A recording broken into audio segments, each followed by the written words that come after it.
ibintu byose ni ukusetinga priorities, ibibanza bikaba ibibanza, ibikurikiraho bikakurikira. Kudashyira ibintu kuri priorite biratuma dukora amakosa menshi. Yesu bamubajije ikibazo ko Mose yaduhaye amategeko 10, ntukagire gutya, ntukagire gutya, ntuka wowe se uraza wongereho, uraza ukureho. Arababwira reka mbereke, atukundisha Uwiteka umutima wawe wose, ubwenge bwawe bwose, imbaraga zawe zose, ibyo ufite byose. Ati rya kabiri, kunda mugenzi wawe nkuko wikunda. Ubwo barategereje bumve ko nagiye kuvuga di 12, bagitegereje babona acecetse bati Mose yaduhaye 10 di commandement, wowe suzanya biri gute?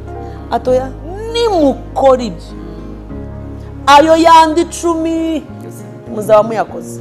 Binyereka ko gukundisha Imana umutima wawe wose, gushyira Imana kuba iya mbere, kuyiplasa aho igomba kuba, kuyishyira mu mwanya wayo, bituma ya mategeko ntukabeshye, ntukibe, ntugasambane, ntukice, byose bigenderamo.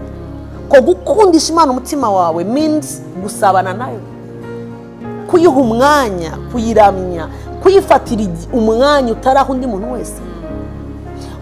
Kubanza Imana bizagufasha kubanza gukunda mugenzi wawe, bigufasha kutabeshya, kudasambana, kuko ukunze ntacyo utamuha. Rero iyo uvuga ngo harabo byananiye nuko batabanje Imana.